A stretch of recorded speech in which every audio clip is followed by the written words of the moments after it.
Hello everyone, আসসালামু আলাইকুম। কেমন আছেন আপনারা সবাই? আশা করছি সবাই খুব ভালো আছেন এবং সুস্থ আছেন। আমার প্রতিবেশী ভাবি ডাক্তার দেখানোর জন্য আমাকেও সাথে করে নিয়ে এসেছে। একা একা আসবে সেজন্য সে ভয় পাচ্ছিল, তাই আমিও তার সাথে এসেছি। আর আমিও কিন্তু ভীষণ এক্সাইটেড ছিলাম উত্তরা 7 নম্বর সেক্টরের এই সাইডটাতে আসার জন্য, কারণ এই সাইডটাতে নাকি মেলা বসেছে শুনেছি। তাই হসপিটাল থেকে বেরিয়ে আর রিক্সা নিলাম না, সোজা হাঁটা শুরু করলাম সেই মেলার উদ্দেশ্যে। তো আমরা এখন ফুটপাথ দিয়ে হেঁটে যাচ্ছি, আর কত রং বেরঙের জিনিস যে দেখতে পাচ্ছি। শীতের রাতে ঢাকা শহরটা দেখতে কিন্তু অসম্ভব সুন্দর লাগে। স্মাইল, আমিও কিন্তু এভাবে স্মাইল দিয়ে আছি, কারণ আমার ভীষণ ভালো লাগছে। হাঁটতে হাঁটতে প্রায় অনেকটা পথ চলে আসলাম, কিন্তু মেলার কোনো হদিশ পেলাম না। বেশ ক্লান্ত লাগছে, তাই ভাবলাম এখানে বসে ফুচকা খেয়ে নিই। তো আমরা এখানে 2 প্লেট ফুচকা অর্ডার করেছি। একটা হচ্ছে দই ফুচকা আর একটা হচ্ছে নর্মাল ফুচকা, কারণ আমি দই ফুচকা একেবারেই পছন্দ করি না, সেজন্য নর্মাল ফুচকাই নিয়েছি। প্রতিটা ফুচকার দোকানে এত ভিড় ছিল, মানে আমরা ফুচকা অর্ডার করে প্রায় 15 থেকে 20 মিনিট পরে ফুচকা পেয়েছি হাতে। একবার ভেবেছিলাম যে ফুচকা না খেয়ে উঠে যাব, কিন্তু ওরা দেই করে করে প্রায় 15 থেকে 20 মিনিট লাগিয়ে দিয়েছে। তো যাই হোক, শেষমেশ হাতে ফুচকা পেয়েছি। দই ফুচকাটা দেখতে ভীষণ সুন্দর লাগছিল, ভীষণ ইয়াম্মি লাগছিল, কিন্তু আমি তো আসলে দই ফুচকা তেমন একটা পছন্দ করি না, যার কারণে দই ফুচকাটা আমি নিলাম না। আমি ভেবেছিলাম যে মানুষ শুধু দিনের বেলাতেই ঘুরতে আসে, পরে এখানে এসে দেখি তার উল্টো। মানে মানুষ কিন্তু দিনের বেলাতে নয়, রাতের বেলাতেই বেশি আসে, কারণ রাতের বেলা একটু ঠান্ডা ঠান্ডা পরিবেশ থাকে।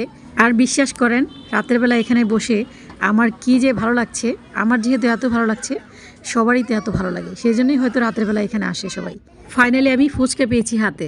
এখানে এত বেশি কাস্টমার যে সবাইকে সার্ভ করতে করতে আমার হাতে আমার ফুচকা এসে পৌঁছেছে প্রায় অনেকটা সময় পর। টমেটোর মিষ্টি চাটনি দিয়ে আমি এখন ফুচকা খাচ্ছি। আপনারা খাবেন? পেট ভরে ফুচকা খাওয়ার পর চিতই পিঠা দেখে তো আর মাথা ঠিক থাকে না। তো ভাবলাম যে এখন যেহেতু পেটটা ভরা আছে, তাই একটু পরেই খাই, যেহেতু আরও কিছুক্ষণ সময় আমরা এখানে থাকবো। আর 7 নম্বর সেক্টরের পার্কটা যেহেতু খোলা আছে, পার্ক থেকে ঘুরে এসে তারপর না হয় পিঠা খাওয়া যাবে, তখন পেটটাও খালি হবে আর খেতেও ভালো লাগবে। এই যে দেখেন, এখানেও চিতই পিঠা বানাচ্ছে। যেখানেই যাবেন সেখানেই কিন্তু বিভিন্ন ধরনের খাবার আইটেম, গ্রিল বেবিকর্ন, ফুচকা, বাদাম, মানে যেটা খুশি সেটাই আপনি এখানে এসে খেতে পারবেন। তো আমরা পার্কে ঢোকার আগে ভাবছি যে একটা বেবিকর্ন খাবো। বেবিকর্ন কীভাবে গ্রিল করা হচ্ছে সেটা আমরা এখানে দাঁড়িয়ে দাঁড়িয়ে দেখছি, আর দুজনে ভীষণ এনজয় করছিলাম। আমি মনে করি যদি ঘুরতেই হয় তাহলে রাতের বেলায় ঘোরা উচিত, কারণ রাতের বেলা ভীষণ সুন্দর একটা পরিবেশ থাকে, একদম ঠান্ডা ঠান্ডা পরিবেশ থাকে, আপনার মন মেজাজও ভালো থাকবে, আর ঘুরেও কিন্তু অনেক বেশি মজা পাবেন।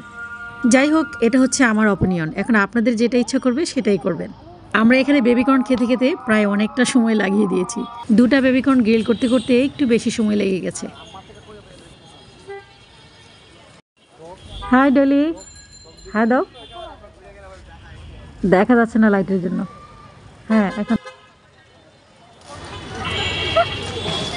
খাও খাও খাও, পেট ভরে খাও।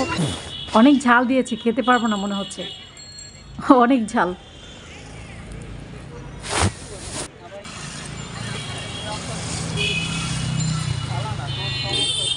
আমরা 7 নম্বর সেক্টরের পার্কে ঢুকে গেছি, আর এই লাইটিং সিস্টেমটা ভীষণ ভালো লাগছে আমার। আমার ইচ্ছে হচ্ছে রাতের প্রজাপতি হয়ে পুরো পার্কটা চষে বেড়াই। তারপর আরেকটা ইচ্ছে করছে ল্যাব কাঁথা নিয়ে এখানে এসে শুয়ে পড়ি। এখানে প্রতিটা গাছে গাছে লাইটিং সিস্টেম, যার কারণে এত আলো দেখাচ্ছে। যাই হোক, আমরা একটু এপাশ ওপাশ করে তারপর বেরিয়ে যাব। পার্কের আশেপাশের এরিয়াতে যারা থাকে তারা এখানে এসে কিন্তু অনেক এক্সারসাইজ করতে পারে রাতের বেলা, আর ছোট বাচ্চারাও কিন্তু লেখাপড়া শেষ করে এখানে এসে একটু খেলাধুলা করতে পারে। এই জায়গাটা দেখেন কত সুন্দর লাগছে, ক্যামেরাতে অত ভালো দেখা যাচ্ছে না, কিন্তু বাস্তবে অনেক সুন্দর লাগছে। এই রাতের বেলা ভূতের মতো আমি গাছের নিচে একটু বসেছিলাম। যাই হোক, অনেক ঘোরাঘুরি হয়েছে, এখন পার্ক থেকে বেরিয়ে যাচ্ছি আমরা দুজন। পার্কে ঘোরাঘুরি করে আমাদের বেশ খিদে পেয়ে গেছে, এখন আমরা চিতই পিঠা খাবো। এখানে অনেক মানুষ দাঁড়িয়ে দাঁড়িয়ে চিতই পিঠা খাচ্ছে। এই শীতের দিনে যারা বাসায় চিতই পিঠা বানাতে একেবারেই সময় পায় না, তারা কিন্তু এখানে এসে চিতই পিঠা খাওয়ার ইচ্ছেটা পুষিয়ে নিতে পারে। লোহার কড়াই দিয়ে বানানো চিতই পিঠা দেখতে বেশ সুন্দর লাগছে। এখানে দেখেন ভর্তার যে আইটেমগুলো একদম বুফের মতো সিস্টেম করেছে, দেখতে ভীষণ ভালো লাগছে। যার যেটা খুশি, মানে যেই ভর্তা দিয়ে খেতে খুশি সেটা দিয়ে খেতে পারবে। আমি একটু শুটকি ভর্তা নিয়েছি। এই যে দেখেন, লোহার কড়াইয়ে বানানো চিতই পিঠা। এখন আপনাদেরকে রেখে আমি চিতই পিঠা খাচ্ছি। আপনারা তো অনেকেই জানেন যে চিতই পিঠা আমার খেতে ভীষণ ভালো লাগে, আমার খুব পছন্দের পিঠা এটা।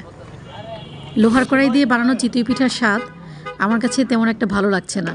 আমি বাসায় মাটির খোলা দিয়ে যে চিতই পিঠাটা বানাই সেটাই আমার কাছে অনেক ভালো লাগে। আর আমি ভেবেছিলাম যে এটা চ্যাপা শুটকির ভর্তা, পরে খেয়ে দেখি অন্য কোনো একটা শুটকির ভর্তা, যেটার টেস্ট আমার একেবারেই ভালো লাগেনি। এই যে দেখেন কি পরিমাণের লোহার খোলা এখানে বসিয়ে রেখেছে, এত পরিমাণের মানুষ এখানে পিঠা খেতে আসে। আসলে শীতের দিনে চিতই পিঠা খাওয়ার মজাই কিন্তু আলাদা।